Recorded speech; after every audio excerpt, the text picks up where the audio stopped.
Hello అండి, ఎలా ఉన్నారు మీరు? అందరు బాగుండాలని కోరుకుంటూ వీడియోలోకి వెళ్దామండి. ఈరోజు మనం రొయ్యల పచ్చడి పెట్టుకుందామండి. దానికోసం ముందుగా రొయ్యల్ని తీసుకున్నాను. 1 కేజీ రొయ్యలు తీసుకొని బాగా శుభ్రంగా కడుక్కొని కొద్దిగా పసుపు, కొంచెము ఉప్పు వేసుకొని కొంచెం బాగా కలుపుకోవాలి. ఇలా అంతా కలిపి మనం పక్కన పెట్టుకుందామండి. స్టవ్ వెలిగించుకొని ఒక మందపాటి గిన్నె తీసుకోవాలి. కొంచెం మందంగా ఉన్నదైతే బెటర్ అండి. తీసుకొని మనం ముందు ఇందాక కలిపెట్టుకున్నటువంటి రొయ్యల్ని కూడా వేసుకొని మనం బాగా ఫ్రై చేసుకోవాలి. ఈ రొయ్యల నుండి వాటర్ అంతా బయటకు వచ్చేసి ఆ వాటర్ అంతా ఇరిగిపోయేంత వరకు కూడా మనము కలుపుకుంటూ ఫ్రై చేసుకోవాలి. కొంచెం టైం తీసుకుంటుంది. ఈ ప్రాసెస్ అంతా అవ్వడానికి కొంచెం దాదాపు ఒక హాఫ్ అన్ అవర్ అయినా పడుతుంది ఈజీగా. మనం కొంచెం మీడియం ఫ్లేమ్ పెట్టుకొని కలుపుతూనే ఉండాలి. మనం కలపకుండా వదిలేసామంటే ఈ రొయ్యలన్నీ ప్యాన్ కాడ అంటుకుపోతాయి కాబట్టి మనం కలుపుతూనే దగ్గరుండి కలుపుకుంటూనే ఉండాలండి. ఆ నీరంతా బయటకు వస్తుంది. బయటకు వచ్చిన తర్వాత ఆ నీరంతా కూడా అసలు ఏ మాత్రం తడి లేకుండా మనము డ్రైగా చేసుకోవాలి. ఈ రొయ్యలను కూడా బాగా డ్రై అయిపోవాలి. ఈ పొడుగా ఉన్న రొయ్యలు కూడా చిన్న గుండ్రగా వచ్చేస్తాయి. చూడడానికి భలే ఉంటాయండి ఇవి.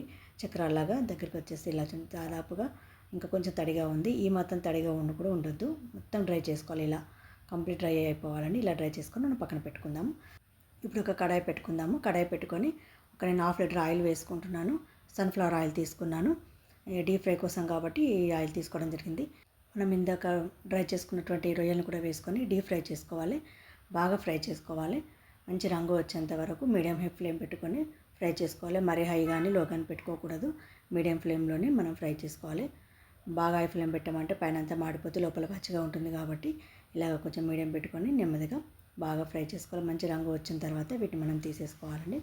తీసుకొని పక్కన పెట్టుకోవాలి. అలాగే అన్నింటిని కూడా కొద్దిగా వేసుకుంటూ అన్ని రొయ్యలను కూడా మనం వేయించుకోవాలి. మంచి రంగు వచ్చింది కదా, చూడడానికి ఎంత బాగా కనిపిస్తుంది కదా, చాలా బాగుంటుందండి. పచ్చడి కూడా చాలా టేస్టీగా ఉంటుంది. తర్వాత ఇవన్నీ కూడా ఇలాగే మిగతా అన్నీ కూడా మనం కొద్దిగా వేసుకుంటూ వేయించుకోవాలి. ఇది కూడా కొంచెం ప్రాసెస్ అండి, కొంచెం టైం పడుతుంది. టైం తీసుకుంటుంది కానీ చేసిన తర్వాత టేస్ట్ మాత్రం చాలా బాగుంటుంది. ఇలాగ అన్ని రొయ్యలు వేయించుకోవాలి. వేయించుకొని ఇలాగ పక్కన పెట్టుకున్నాను. ఇప్పుడు ఇదే ఆయిల్ లోపల మనము పోపు వేసుకుందామండి. పోపు కోసం కొద్దిగా 1 స్పూన్ ఆవాలు వేసుకున్నాను. తర్వాత 1 స్పూన్ జీలకర్ర కూడా వేసుకోవాలి. అది కూడా కొద్దిగా ఫ్రై అయిన తర్వాత 1 స్పూన్ మిరపగింజలు కూడా వేసుకోవాలి. మిరపగింజలు కూడా వేసుకొని కొద్దిగా మెంతులు కూడా వేసుకోవాలి. వేసుకొని వీటిని బాగా ఫ్రై చేసుకోవాలి. తర్వాత మనం దంచి ఉంచుకున్నటువంటి అల్లం వెల్లుల్లి, ఒక గుప్పెడంత అల్లం వెల్లుల్లిని కూడా కచ్చాపచ్చ దంచుకొని వేసుకొని దీన్ని కూడా బాగా ఫ్రై చేసుకోవాలి.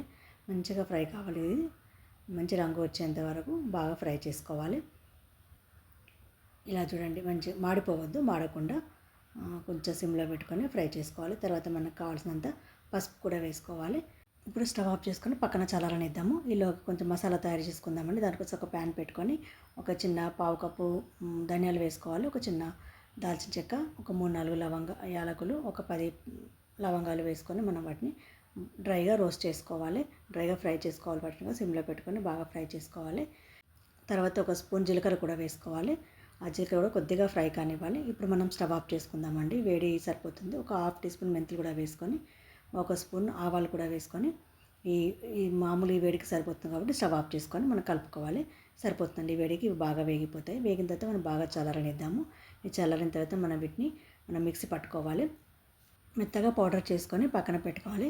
తర్వాత మనం ఇందాక పోపు పెట్టుకున్నాం కూడా అదే కడాయి లోపల ఇప్పుడు చేసుకున్నటువంటి ఈ మసాలా అంతా కూడా వేసుకొని కలుపుకోవాలి. ఈ మసాలా అంతా కూడా ఆయిల్లోకి కలిసేలాగా బాగా కలుపుకోవాలి. కలుపుకున్న తర్వాత మనము ఇందాక ఫ్రై చేసుకున్నటువంటి రొయ్యల్ని కూడా వేసుకోవాలి. రొయ్యల్ని కూడా వేసుకొని బాగా కలపాలి. రొయ్యలు కూడా ఆ మసాలా ఆయిల్ అంతా పట్టేలాగా బాగా కలుపుకోవాలి. మొత్తం మసాలా అంతా పట్టేంత వరకు బాగా కలుపుకొని మనకు సరిపడేంత ఇప్పుడు కారం వేసుకుందాము. నేను కేజీ రొయ్యలకి ఒక 100 గ్రామ్స్ కారం వేసుకుంటున్నాను. నేను 3 మ్యాంగో కారం తీసుకున్నాను. తర్వాత ఒక 80 గ్రామ్స్ సాల్ట్ వేసుకుంటున్నాను. సాల్ట్ కొంచెం తక్కువగా ఉంచుకొని తర్వాత కావాలంటే వేసుకోవచ్చు. నేను ఒక 80 గ్రామ్స్ వేసుకున్నాను, సరిపోతుంది. బాగా కలుపుకోవాలండి. ఇది కూడా ఈ మసాలా, ఉప్పు, కారం అన్నీ కూడా రొయ్యలకు పట్టేలాగా బాగా కలుపుకోవాలి. తర్వాత ఒక 1/2 కప్పు నిమ్మరసం వేసుకుంటున్నాను. ఇది చల్లారిన తర్వాతనే వేసుకోవాలి. వేడి మీద ఉన్నప్పుడు వేస్తే చేదు వస్తుంది కాబట్టి బాగా చల్లారిన తర్వాత మనం నిమ్మరసం వేసుకొని మరి ఒకసారి బాగా కలుపుకొని మనం ఒక 2 రోజులు పక్కన పెట్టామంటే బాగా ఊరుతుంది. చాలా టేస్టీగా ఉంటుందండి రొయ్యల పచ్చడి. మీకు ఈ వీడియో కనుక నచ్చినట్టయితే లైక్ చేయండి, షేర్ చేయండి, కామెంట్ చేయండి, మరి సబ్స్క్రైబ్ చేయడం మాత్రం మర్చిపోకండి.